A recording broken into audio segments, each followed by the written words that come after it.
Estimados estudiantes, los saludo de nuevo por este medio.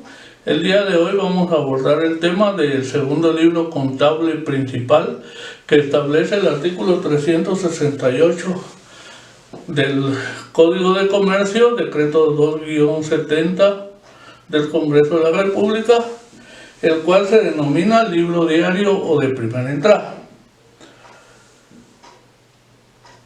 El artículo 368 indica que se deberán llevar los siguientes libros: inventarios, ya lo vimos, de primera entrada o diario, que es el libro que vamos a abordar el día de hoy. Vuelvo a repetir. Muy bien. ¿Y por qué razón se le denomina diario? Se le denomina diario porque recuérdense que la contabilidad es la historia documental y registral de las operaciones de una empresa. Cada libro de contabilidad de los principales deberán de tener ciertas operaciones registradas. En este caso, el libro diario es donde se centralizan, en donde se incluyen, mejor dicho, todas las operaciones que surgen en la entidad y las empresas que le pertenecen a la entidad de forma diaria. Si el volumen de operaciones pues es significativo, en la actualidad pues ya se utilizan sistemas de contabilidad, eso lo saben ustedes. Pero el objetivo de los registros en este libro es de dejar evidenciadas todas las operaciones. Indudablemente la palabra o el término diario es porque en la antigüedad pues se operaban todos los días la contabilidad. Actualmente pues hay diferentes métodos para poder dejar partidas resumen o consolidadas, pero siempre se los he mencionado: si en el diario ustedes utilizan partidas resumen, tendrían que tener adicionalmente integraciones o registros auxiliares. Pero antes, cuando se trabajaban los libros manualmente, pues en forma general, les puedo yo indicar que ahí se hacían las operaciones todos los días. O sea, se registraban las operaciones diariamente. Y de ahí es donde surgió el nombre del libro diario, o primera entrada. Otro de los aspectos importantes y por el temario del seminario y del examen general privado del área de contabilidad indica que se debe de platicar algo de lo que es la partida doble. Yo no voy a entrar a profundidad a darles a conocer la historia de la contabilidad, de cuestiones así, porque ustedes pues tienen, sí tienen la obligación de conocer esos aspectos teóricos. Pero más que obligación, a ustedes les debe de interesar investigar por cómo surgió la contabilidad. Acá en el temario, vuelvo a repetir, indica que se les debe de dar a conocer lo que es la partida doble, pero antes de la partida doble, históricamente, se trabajaba los registros simples o partidas simples, si le queremos llamar así. Pero de la misma manera, lo que ha evolucionado hasta nuestros días la contabilidad es porque hemos mejorado los controles internos. Y en la antigüedad, si lo queremos interpretar así, pues el objetivo también era tener controles internos e información de qué es lo que estaban haciendo las entidades o empresas en ese tiempo. Pero la contabilidad se manejaba de forma muy sencilla. Sí se registraba en libros Recuérdense que en la antigüedad existían los escribas, los escribanos, ¿verdad? Que eran los que anotaban toda la historia que sucedía en los pueblos a través de los papiros, ¿verdad? O sea, escribían ahí todos los acontecimientos. Y en relación a la contabilidad, pues no se llamaban escribanos, sino se llamaban tenedores de libros, porque ellos tenían los libros que utilizaban para los registros mercantiles.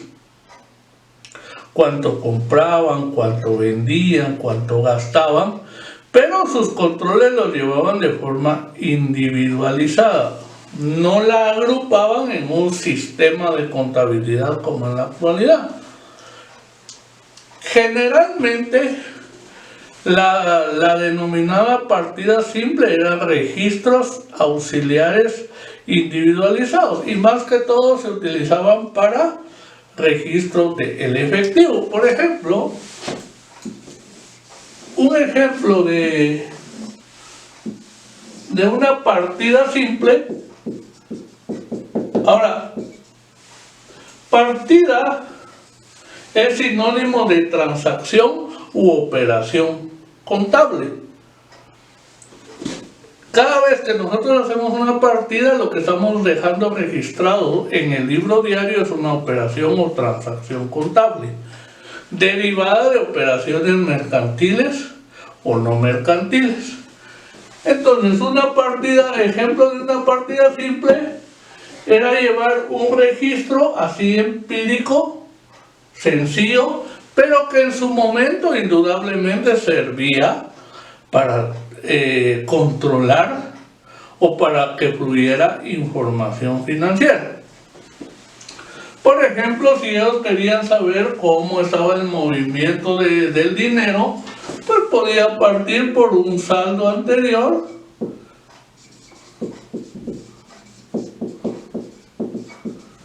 $500 quetzales, por ejemplo. El día 1 habían hecho una venta y por 1000 quetzales. El día 1 hicieron un pago por compra de mercadería, por compras de mercadería, por ejemplo, de 800 quetzales.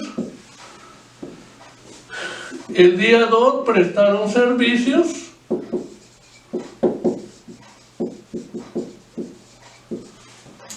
por 2000 quetzales.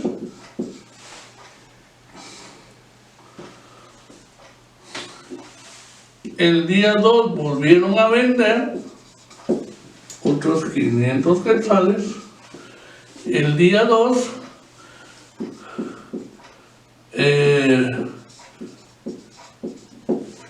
pagaron compra de papelería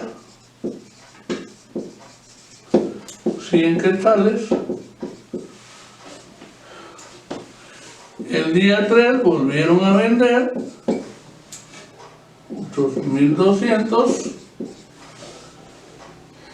y así sucesivamente. Estos eran los registros que llevaban anteriormente, que en su momento pues eran funcionales, indudablemente servían para controlar y para tener información. Ahora, si ellos querían conocer el saldo que tenían al día 3, entonces lo que tenían que hacer era sumar y restar. 500 quetzales positivos más 1000 más 2000 más 500 más 1200 menos, y le restaban los 800 y le restaban los 100. Entonces el saldo final era de 4300, saldo de efectivo.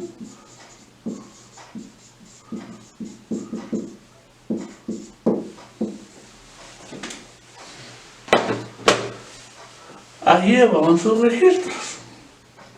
Pero ¿qué sucedía si querían saber cuánto habían vendido? Lo que tenían que hacer entonces es ver las ventas. Entonces, sumaban 1000 más 500 más 1200. Serían 1500, 2500, 2700 quetzales. Si querían saber cuánto habían recibido de prestación de servicios, entonces serían servicios prestados 2000 quetzales. Si querían saber cuánto habían comprado de mercaderías, entonces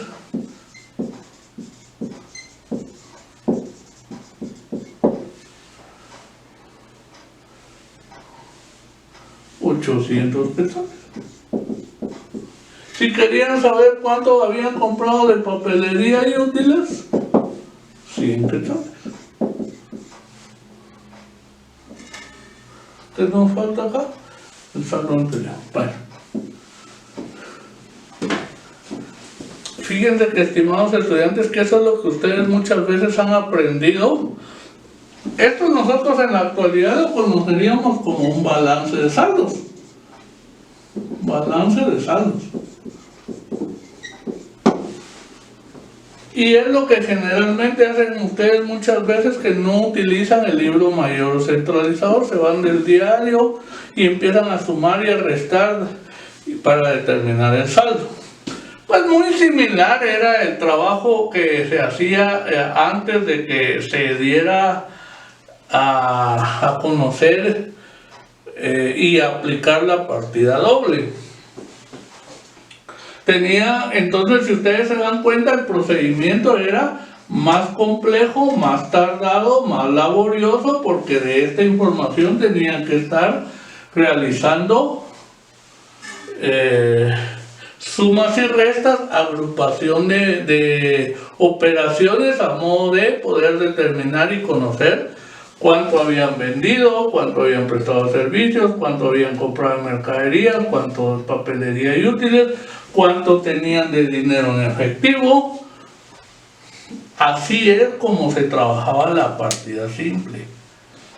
Los registros auxiliares, los registros de contabilidad simple. Pero, como siempre han habido estudiosos de cada disciplina de la ciencia,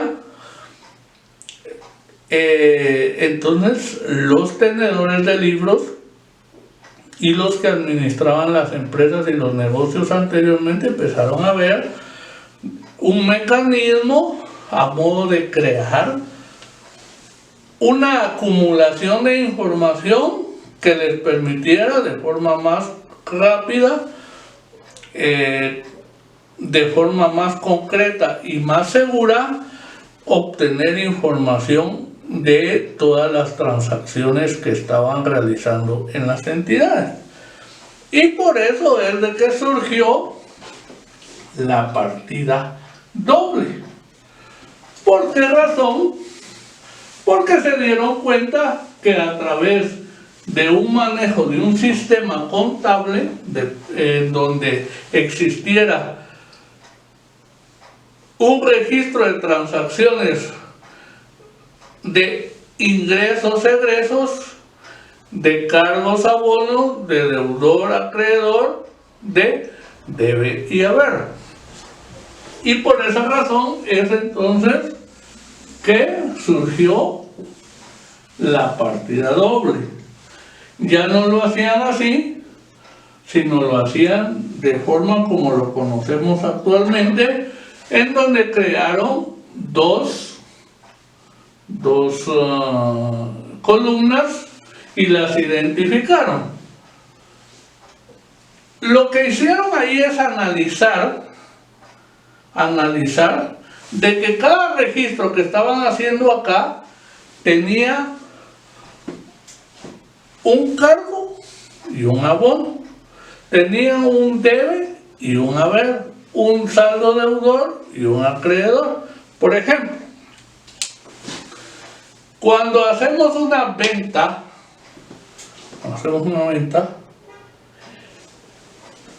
¿qué entregó la empresa? El producto. ¿Y qué recibió la empresa? Dinero. Entonces se dieron cuenta que lo que tenían que registrar acá era el ingreso del dinero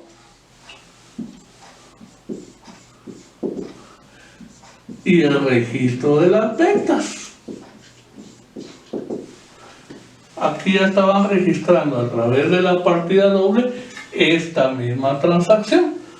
Porque ahí entonces, eso es como el trueque. Se dieron cuenta que en cada operación, en cada transacción mercantil, había algo que dar y había algo que recibir. Entonces pensaron, entonces si yo voy a dar algo, voy a recibir también algo. Entonces voy a registrar en mi contabilidad todo lo que doy o entrego y todo lo que recibo.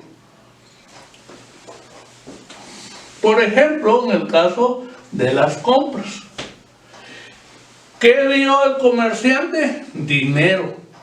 ¿Y qué recibió? Mercadería. Entonces registraron, por ejemplo, mercaderías o compras de mercadería, si ustedes quieren, 800. ¿Y qué entregaron a cambio? Entregaron dinero. Ahí hicieron otra operación en el diario. Después del día 2, esto lo pudieron identificar, yo se los estoy haciendo así en forma sencilla. El día 1 le pudieron poner ya un orden, número 1, número 2 al registro, aquí ya tocaría el número 3, el día 2, y prestaron servicios. Prestó el servicio la entidad y ¿qué recibió a cambio? Dinero. Entonces ya harían los tenedores de libros su operación de recibir 2,000 quetzales a cambio de un servicio prestado.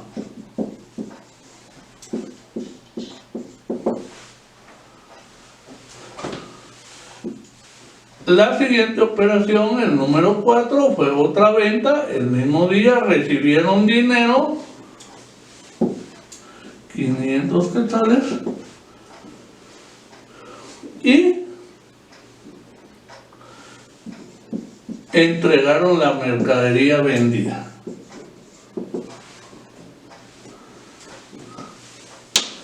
El mismo día 2, la operación número 5,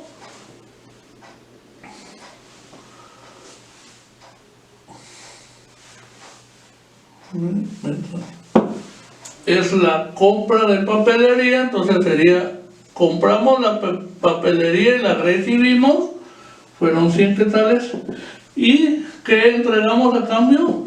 El dinero.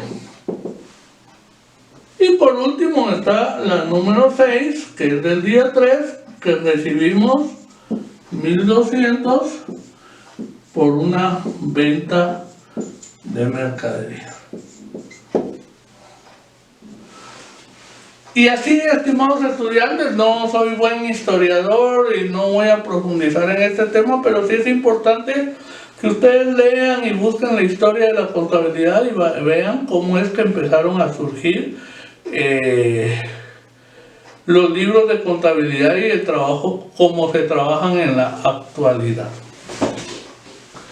Esto ya les permitía entonces, porque esto va en conjunción con el mayor y los balances de saldos, entonces ya trasladar esta información al mayor. En el mayor ya se agrupaba por cuentas, como lo hacemos actualmente. Ya podíamos tener nuestros balances de sumas y saldos, ya utilizar un sistema de contabilidad, porque tenemos inventario, pasa al resumen de inventario al libro diario, del diario pasa al mayor, del mayor pasa al libro de estados financieros, en donde tenemos que hacer nuestros balances de saldos y nuestros estados financieros. Así, a grosso modo y en forma muy sencilla, les explico la diferencia de cómo empezaron a trabajar la partida doble. Entonces, la partida doble se estructuró de tal forma que tuviera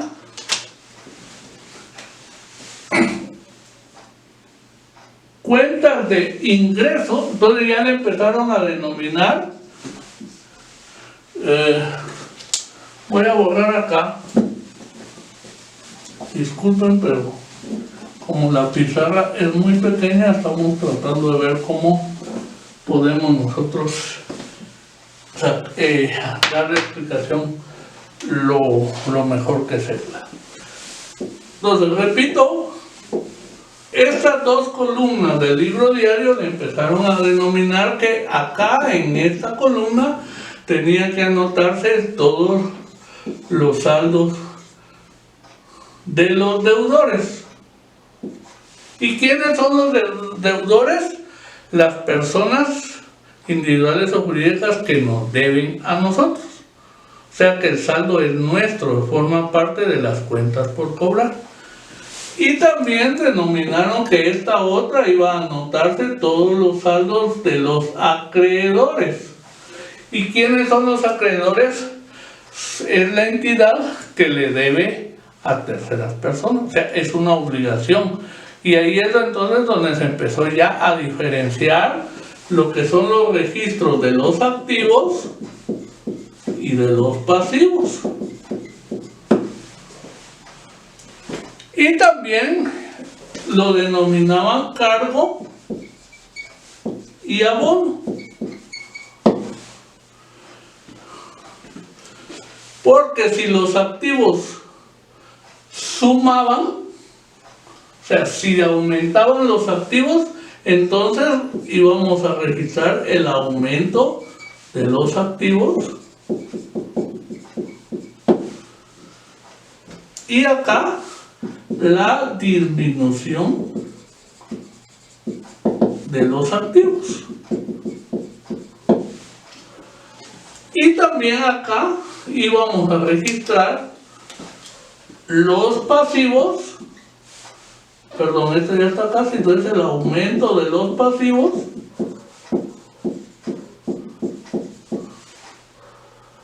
y aquí la disminución de los pasivos. Aquí se registra como saldo acreedor el patrimonio, el aumento del patrimonio y como saldo deudor, como cargo, iban a registrarse la disminución del patrimonio.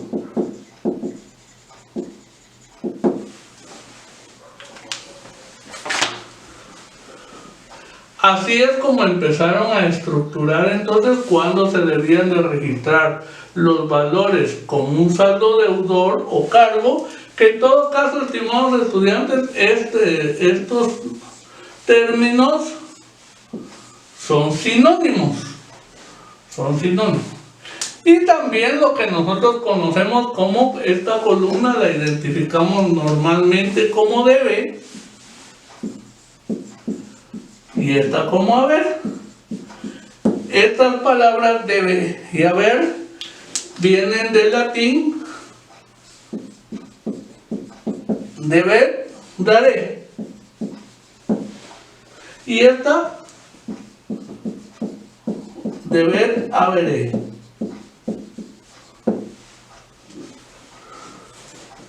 Lo que debo dar y lo que debo entregar.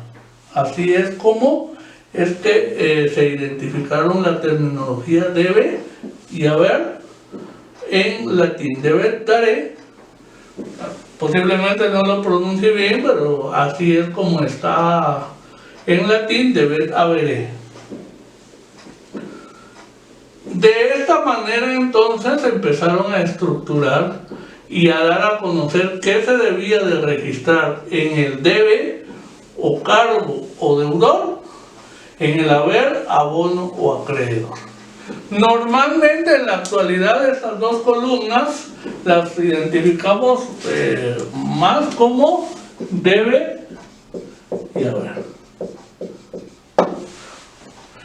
Repito, no soy historiador, no voy a profundizar tanto en este tema, pero sí es interesante que ustedes lean por conocimiento general por qué razón se denomina deudor acreedor, cargo abono, debe y haber. Pero si ustedes se dan cuenta, aquí empezamos a estructurar las bases de la partida doble. Y esto es importante que ustedes lo tengan en mente, porque de esta manera es como a ustedes se les va a facilitar identificar la cuenta, clasificar la cuenta y el monto en el debe o haber, cargo, abono, de un saldo, deudor o acreedor, para que con mayor solvencia, con acertado conocimiento, ustedes hagan sus partidas de contabilidad. Por esa razón es de que, tomando en consideración esta tablita, la voy a borrar y la voy a hacer un poco más amplia. Ustedes tienen que tomar en consideración esta regla básica de la partida doble para que ustedes puedan trabajar la contabilidad en el libro diario con mayor facilidad. Entonces vamos a poner acá, este sería el debe y este sería el haber. ¿Qué vamos a registrar en el debe? Recuérdense, vamos a registrar los activos, aumento de activos, ¿sí? Vamos a registrar los costos y vamos a registrar los gastos. En el haber vamos a registrar los pasivos, vamos a registrar el aumento de pasivos, vamos a registrar el patrimonio, aumento de patrimonio,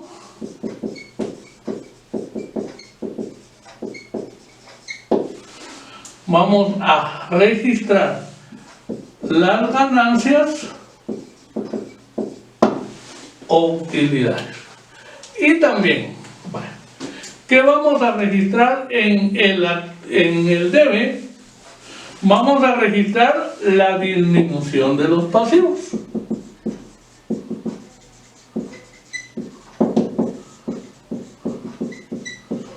Vamos a registrar la disminución del patrimonio.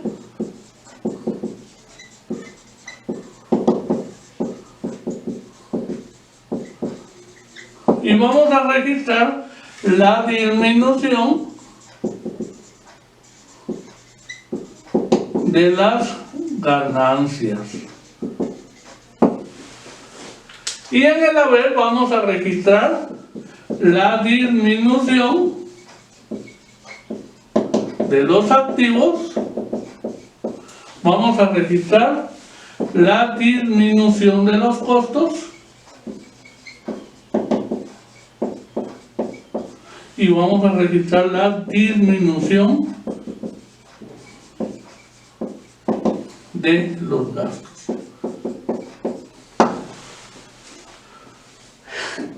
Es recomendable, estimados estudiantes, que esta tablita tan sencilla que se ve es la que nos va a permitir realizar nuestras partidas contables. Por ejemplo, compramos, aquí tenemos, en el ejemplo anterior dice que vendimos 1000 quetzales. Entonces la partida doble le hicimos caja a ventas, 1000 quetzales. Ahora, utilizando esta tabla, veamos si es cierto. Caja es una cuenta de activo, por lo tanto estamos registrando en el debe. Ventas es una cuenta de ganancias, donde registramos las ganancias según la tablita en el haber. Por esa razón es de que lo registramos de esta manera. Compramos mercadería, hacemos nosotros nuestras partidas, acá las estoy haciendo sin impuestos, lógicamente ya cuando incorporemos ya formalmente nuestras partidas de contabilidad, pues tenemos que aplicar los impuestos. Compras a caja, 800 quetzales. Compras es un costo, por eso va en el debe. Caja es un activo, pero está disminuyendo, entonces la disminución de activos va en el haber. Compramos papelería y útiles, 100 quetzales. Papelería y útiles es un gasto, por eso va en el debe. Y entregamos caja, o sea, dinero, disminuyó nuestro efectivo o por lo tanto disminuyó nuestro activo. Y así sucesivamente es como nosotros vamos a registrar nuestras partidas de contabilidad en función a esta tabla. Les recomiendo para los que todavía no dominan mucho las partidas de contabilidad, porque me he dado cuenta que muchas veces les digo, una partida de ventas y ventas las ponen en el debe. Sí se tendrían que poner en el debe si hay una disminución de esas ventas.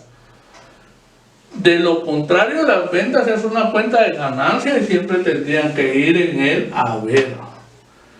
Se los digo con toda solvencia porque cuando he visto las partidas de contabilidad que entregan en algún trabajo, en algún examen, las partidas las hacen al revés, porque todavía no dominan si es debe, es haber, es cargo, es abono, saldo deudor, saldo acreedor. Entonces, por favor, les recomiendo que utilicen esta tablita, pero para poder utilizar esta tablita, ustedes tienen que tener claro qué es un activo, qué es un costo, qué es un gasto, qué es un pasivo y qué es patrimonio, qué es una ganancia.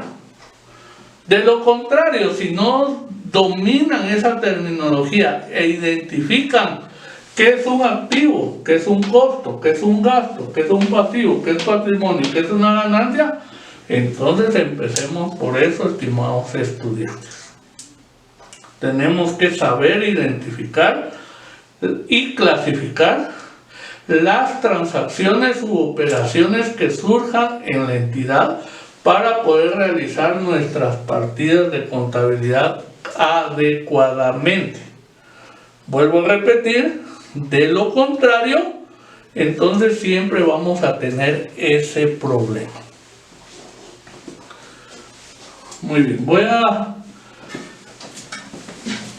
por último, en esta explicación de cómo surgió la partida doble, es importante que ustedes tomen en consideración que las partidas tienen sus requisitos. Y los requisitos básicos para hacer las partidas es que tienen que llevar un número de orden. Número de orden de las partidas.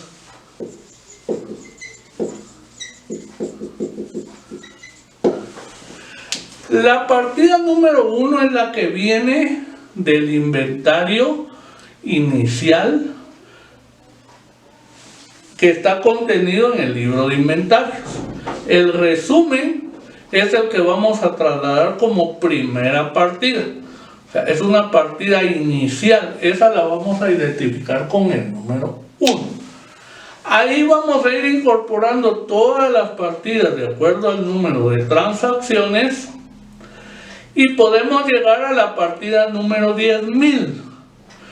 Entonces, la última partida que hagamos en un ejercicio periodo contable va a ser la partida 10.000.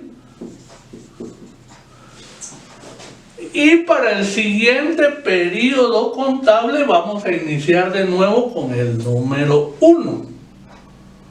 Porque para eso está el principio de contabilidad generalmente aceptado del periodo contable. Tenemos que encuadrar o enmarcar todas las operaciones en un ejercicio contable.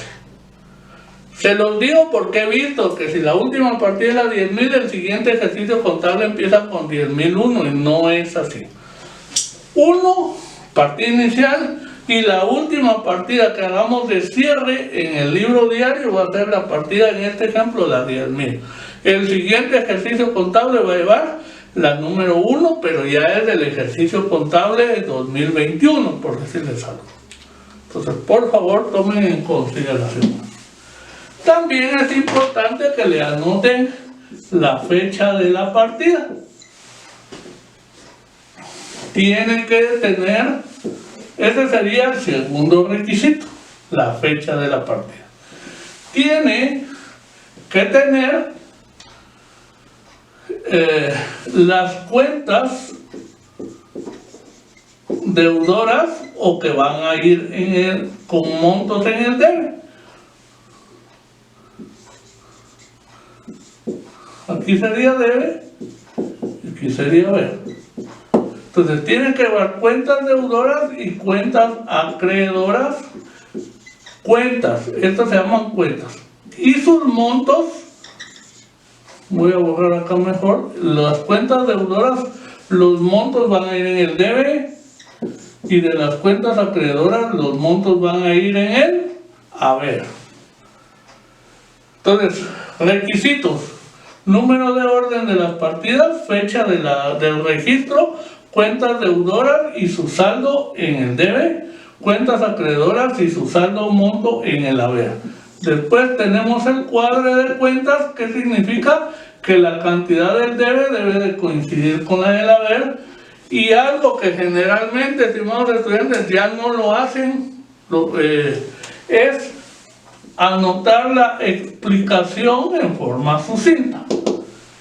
O sea, en forma resumida, van a explicar a qué se refiere esta transacción registrada a través de una partida. Esos requisitos, por favor, ustedes los tienen que operar en todas sus partidas. Y por último, también deben en esta columna o en una que está acá en los libros, le van a anotar el número de folio del mayor, a dónde van a trasladar esta cuenta y su saldo, esta cuenta y su saldo, al siguiente libro, que se llama Mayor o Centralizador. Por favor, entonces, consideren lo que estoy explicando. Número de orden, fecha de transacción o de registro, cuentas deudoras con su saldo en el debe, cuentas acreedoras con su saldo en el haber, explicación resumida o sucinta, cuadro de cuentas, sería que coincida la sumatoria de las cuentas deudoras y montos deudores en el debe y en el haber, y el número de folio donde van a hacer el traslado de estas partidas a el libro mayor o centralizador. Eso lo tienen que hacer con todas las partidas que realicen. Y se van a registrar en un libro debidamente habilitado por la SAT y autorizado por el registro mercantil, como lo expliqué en el video del libro de inventarios. Este libro diario debe de tener un folio, o sea, debe de ir foliado, y se van a pagar 50 centavos de impuesto de timbres fiscales, por cada hoja que se habilite ante la administración tributaria, y 20 centavos por cada hoja que se autorice en el registro mercantil. Aquí también quiero hacer una acotación importante. Nosotros debemos de estar siempre actualizados y tratar de mantenernos al día en todos los cambios que se realizan. En el video del libro de inventarios yo les explicaba que el registro mercantil nos entregaba a la hora de pagar el arancel unos stickers o calcomanías. Los últimos días del mes de diciembre de 2020 ya la página del registro mercantil dio a conocer que se pueden hacer esos trámites de autorización de libros contables en línea. Eso significa que ya no nos van a entregar stickers, sino nos van a entregar una razón de autorización de libros. similar a la que les mostré que da actualmente la administración tributaria. La administración tributaria ya no nos da calcomanías o stickers, solo nos da una razón de habilitación. El registro mercantil ahora va a dar razón de autorización de libros de contabilidad, ya no va a dar stickers. ¿Por qué se los comento? Porque en algún momento, en algún video o en alguna clase que se les esté impartiendo, vamos a estar trabajando sobre una metodología actualizada. Si al siguiente día cambian las reglas del juego, entonces nosotros tenemos que estar al día y aplicar los cambios que surjan en materia mercantil, en materia tributaria, en materia de NIC, de NIF, porque recuérdense que también hay comités de principios de contabilidad generalmente aceptados, que son los que están estudiando la evolución de las normas internacionales de contabilidad y normas internacionales de información financiera, y hacen cambios, crean nuevas NIF. Entonces nosotros tenemos que estar al día. Aquí nosotros no podemos quedarnos a la saga o decir, porque el licenciado me explicó que la autorización de libros es por medio de calcomanías o stickers. Pero si ustedes van a autorizar ahorita un libro, no les van a dar stickers o calcomanías. Entonces no me pueden decir, es que porque el licenciado está desactualizado, así no era, me estaba engañando, me estaba mintiendo. No es eso, estimados estudiantes. Tienen ustedes que mantenerse al día y al corriente con lo referente a nuestro campo profesional. Muy bien, con esta explicación estoy dando a conocer los lineamientos generales de lo que es el libro diario o de primera entrada. Les agradezco su atención. Bendiciones para cada uno de ustedes y sus familias.